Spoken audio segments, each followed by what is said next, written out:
C'est inutile, Chouza, je sais ce que tu veux me dire. Viens, Seigneur. Des malades et des pécheurs m'attendent. Laisse-moi, nous aussi nous t'attendons, malades d'angoisse pour ton bien. Et il y a aussi des gens qui souffrent dans leur chair même. Tu as entendu mes paroles, pourquoi donc insistes-tu? Seigneur, ne nous repousse pas, nous. Une femme s'effrayait un passage dans la foule. Je suis maintenant suffisamment au courant des vêtements des Hébreux pour comprendre qu'elle ne l'est pas, et que ces vêtements ne sont pas ceux d'une femme honnête, mais pour voiler ses traits et ses grâces, peut-être trop provocantes. Elle a mis un long voile qui l'enveloppe tout entière, bleu clair comme son ample vêtement, et pourtant provoquant à cause de sa forme qui laisse découvertes ses bras très beaux. Elle se jette à terre et rampe dans la poussière jusqu'à ce qu'elle arrive à toucher le vêtement de Jésus qu'elle prend entre ses doigts et dont elle baise la frange. Elle pleure et éclate en sanglots. Jésus, qui était sur le point de répondre à Chouza, « Vous êtes dans l'erreur » et abaisse les yeux et il dit « Était-ce toi qui m'appelais ?»« Oui, et je ne suis pas digne de la grâce que tu m'as faite. Je n'aurais pas dû même t'appeler avec mon esprit. Mais ta parole, Seigneur, je suis une pécheresse. Si je découvrais mon visage, plusieurs te diraient mon nom. Je suis une courtisane et une infanticide, et le vice m'avait rendue malade. J'étais à Emmaüs, je t'ai donné un bijou, tu me l'as rendu, et un de tes regards m'est descendu dans le cœur. Je t'ai suivi, tu as parlé. J'ai en moi tes paroles. Je suis fange, mais j'aspire vers toi, lumière. J'ai dit, guéris mon âme et après, si tu le veux, ma chair. Seigneur, ma chair est guérie, et mon âme? Ton âme est guérie à cause de ton repentir. Va et ne pêche jamais plus. Tes péchés te sont remis. La femme baise de nouveau le bord du vêtement. Elle se relève. En le faisant, son voile glisse. La Galatia, crient plusieurs, et ils l'injurient, prennent du gravier et du sable et en jettent sur la femme qui se penche et reste apeurée. Jésus, le regard sévère, lève la main. Il impose le silence. Pourquoi l'insultez-vous? Vous ne le faisiez pas quand elle était pécheresse. Pourquoi maintenant qu'elle se rachète?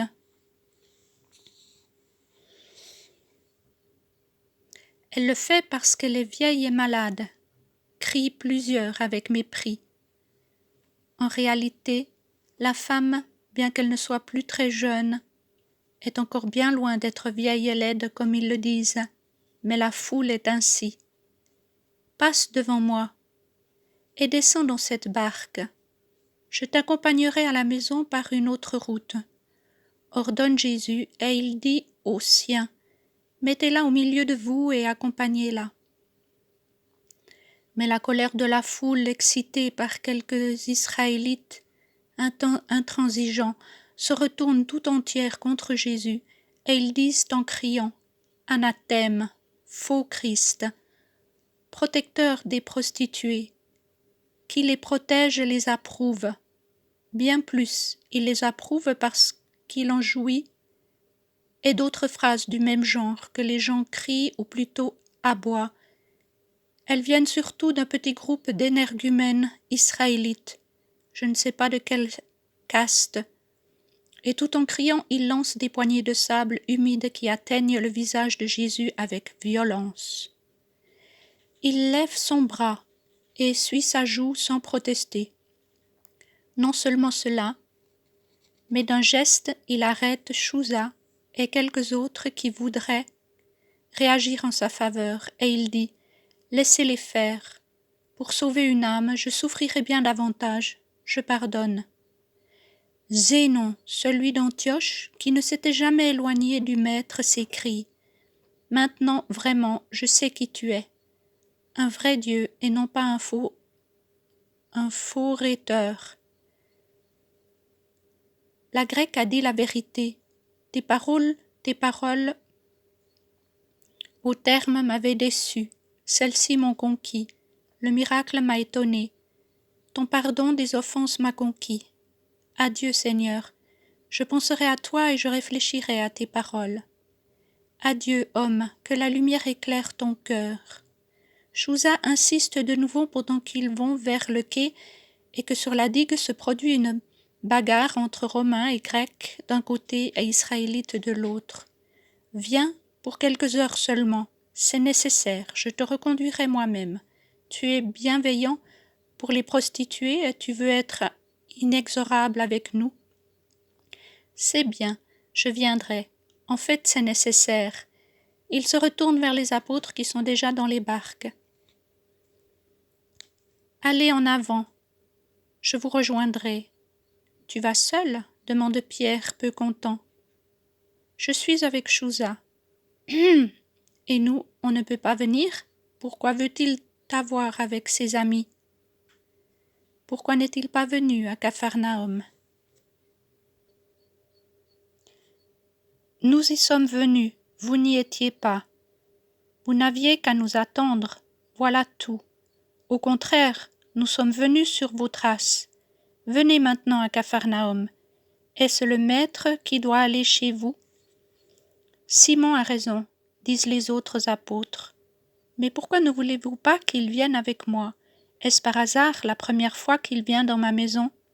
Est-ce que par hasard vous ne me connaissez pas? Bien sûr que nous te connaissons, mais nous ne connaissons pas les autres, voilà. Et que craignez-vous? Que je sois ami des ennemis du Maître? Je ne sais rien, moi. Je me souviens de la fin du prophète Jean, moi. Simon, tu m'offenses. Je suis un homme d'honneur. Je te jure qu'avant qu'on enlève un cheveu au Maître, je me ferai transpercer. Tu dois me croire, mon épée est à ton service. Et qu'il te transperce, toi, à quoi cela servira-t-il? Après, oui, je le crois, je te crois. Mais toi, une fois mort, ce serait son tour. Je préfère ma rame à ton épée, ma pauvre barque, et surtout nos simples cœurs à son service.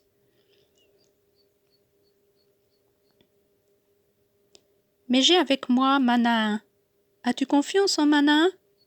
Et le pharisien Éléazar, que tu connais, et le chef de synagogue Timon et Nathanaël ben Fada. Tu ne le connais pas, lui. Mais c'est un chef important, et il veut parler avec le maître. Et il y a Jean, surnommé l'Antipas, d'Antipatride, favori d'Hérode le Grand, maintenant âgé et puissant, propriétaire de toute la vallée de Gaas, et « Assez, assez, tu me dis des grands noms, mais qui ne me disent rien, sauf deux, et moi je vais venir aussi. Non, c'est avec le maître qu'ils veulent parler. » Ils veulent. Et qui sont-ils? Ils veulent. Et moi, je ne veux pas. Embarque ici, maître, et partons. Moi, je ne veux entendre parler de personne. Je ne me fie qu'à moi-même. Moi. Allons, maître. Et toi, va en paix dire à ces gens que nous ne sommes pas des vagabonds, qu'ils savent où nous trouver. Et il pousse Jésus avec peu d'égard, pendant que Chouza proteste à haute voix. Jésus décide définitivement. Ne crains pas, Simon. Il ne m'arrivera aucun mal. Je le sais, et il est bien que j'y aille. Cela est bon pour moi. Comprends-moi. Et il le fixe de ses yeux splendides, comme pour lui dire « N'insiste pas, comprends-moi, il y a des raisons qui me conseillent d'y aller. »